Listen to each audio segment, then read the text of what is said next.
Hi everyone, I'm Raya. And I'm Alex.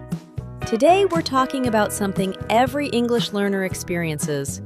That moment when someone says something and you just don't get it. And you freeze. Do you ask them to repeat? Do you pretend you understood? Do you just smile and hope for the best? Most people choose the smile, and that's exactly the problem. Because there are phrases that handle this moment perfectly, naturally, politely, without any awkwardness. Phrases like, "I didn't quite catch that. Sorry, I lost you there. Could you say that differently? Let me make sure I understand."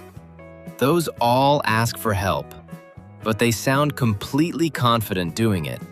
Exactly. Today, we're giving you 10 phrases for when you don't understand, so that moment never has to be awkward again. Raya, I used to have this habit. When I didn't understand something, I'd just nod, smile, say, "Yes, of course," and then walk away with absolutely no idea what had just happened. And what were the consequences? Once I agreed to present at a meeting I hadn't prepared for. Because I nodded at the wrong moment and didn't want to admit I'd missed the question. Oh no. It was not a great meeting. And the worst part? If I'd just said, "Sorry, could you say that again?" None of it would have happened. That's the thing. The fear of asking feels bigger than the actual asking. But in reality, asking for clarification is one of the most natural things in any conversation. Native speakers do it constantly. It's not a sign of weakness. It's a sign that you're paying attention. And today, we're giving you the phrases to do it with complete confidence. Here's what you need to understand. Asking for clarification is not an interruption. It's a contribution. How is it a contribution?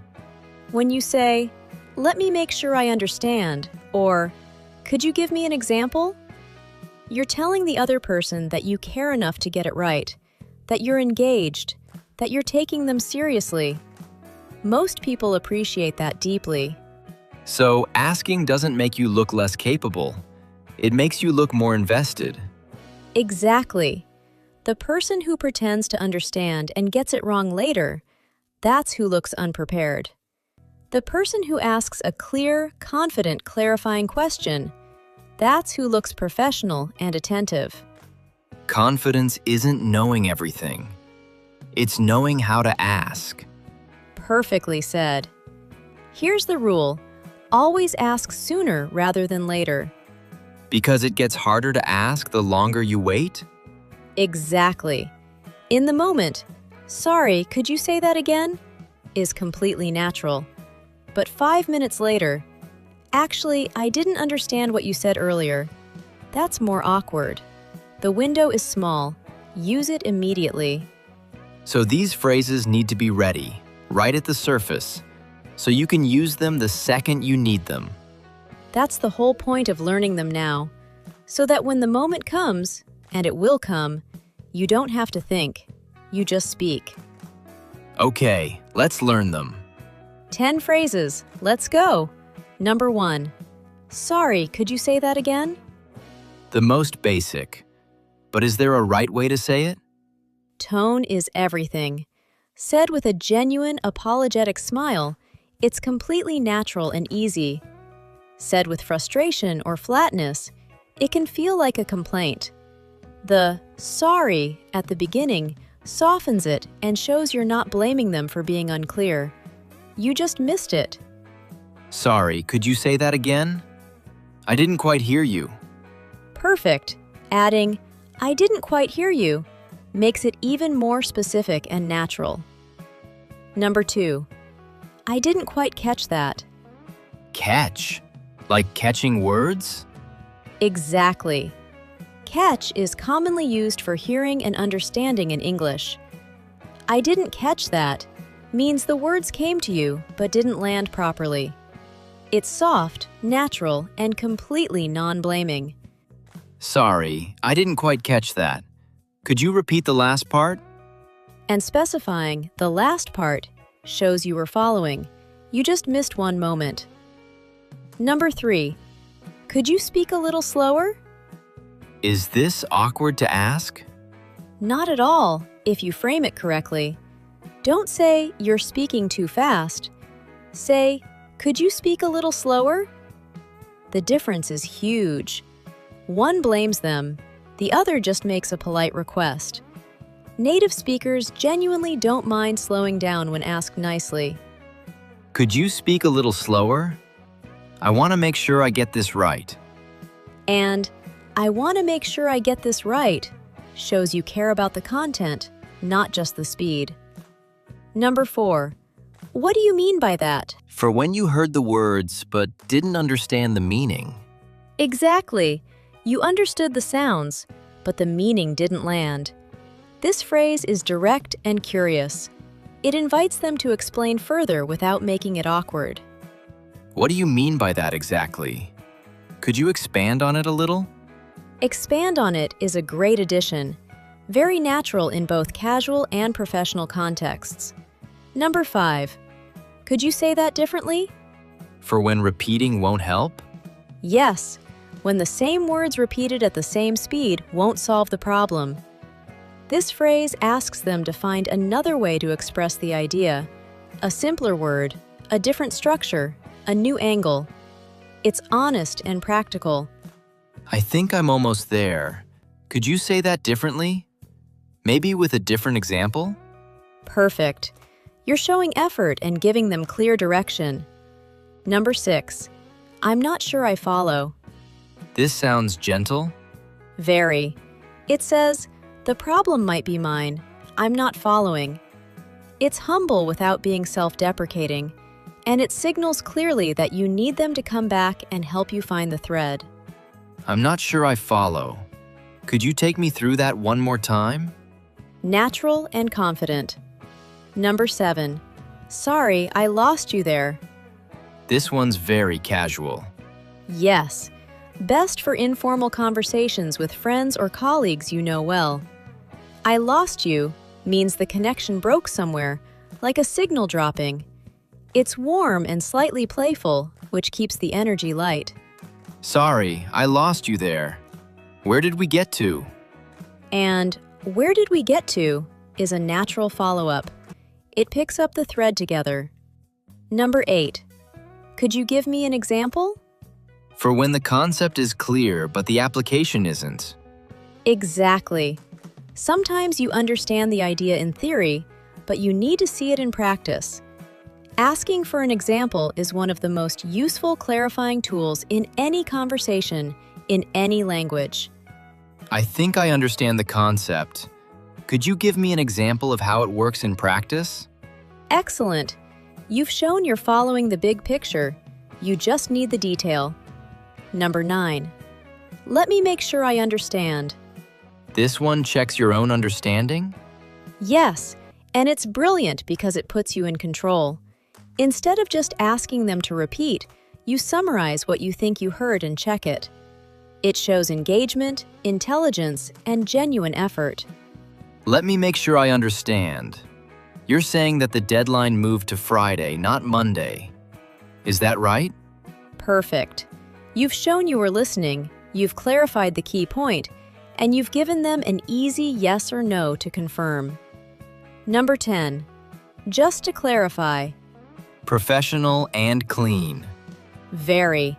It signals that you're about to restate something for confirmation, and it works in both casual and professional settings. It's proactive, not reactive. You're not waiting to be confused. You're making sure you're on the right track. Just to clarify, when you say end of day, do you mean 5 p.m. or whenever I finish? Exactly. That kind of clarification prevents so many problems, and it shows you think ahead. Raya, why do so many people avoid asking for clarification, even when they really need it? Fear. Fear of looking incompetent. Fear of slowing things down. Fear of drawing attention to the fact that they didn't understand. But in reality, everyone misses things sometimes. Everyone. Native speakers ask for clarification constantly. In meetings, in conversations, on the phone.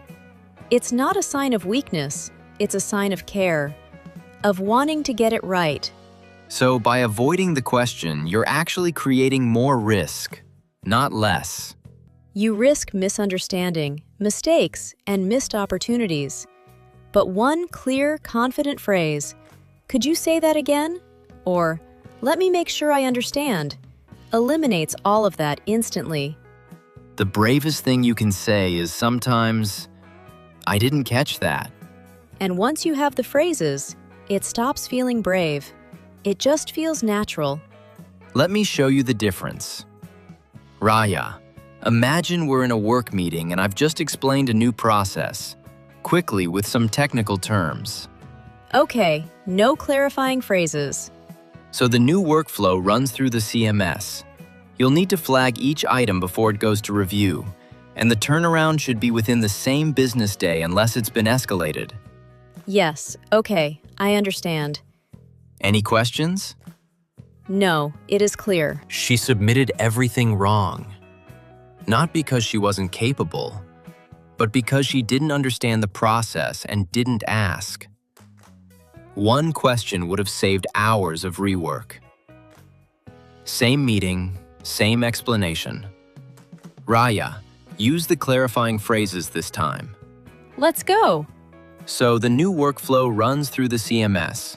You'll need to flag each item before it goes to review, and the turnaround should be within the same business day unless it's been escalated. Sorry, I didn't quite catch the last part. Could you say that again from turnaround? Sure. The turnaround should be within the same business day, unless the item has been escalated, in which case it might take longer. Let me make sure I understand.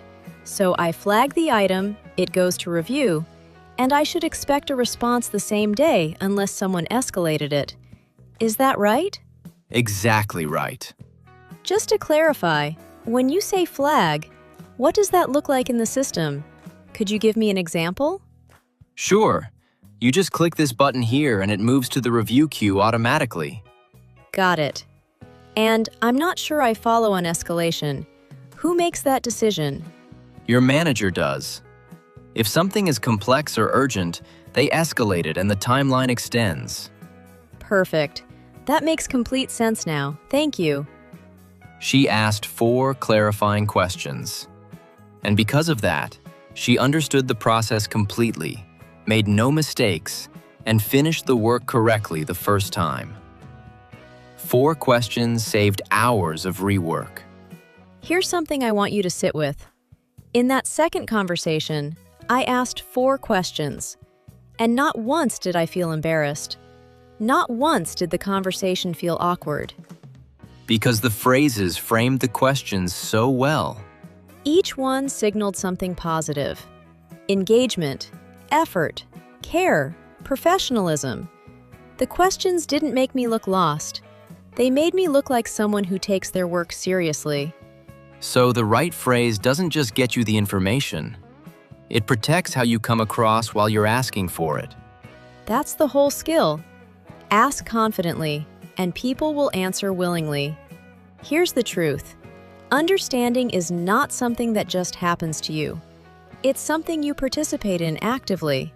So waiting to understand, hoping it will come, isn't enough. Especially in a second language. You have to reach for it. Ask for it. Shape the conversation so it works for you. And these phrases are exactly how you do that, without slowing anyone down, without drawing negative attention, without losing confidence. You're not asking because you failed to understand. You're asking because you're committed to understanding. That reframe changes everything. You're not behind, you're paying attention.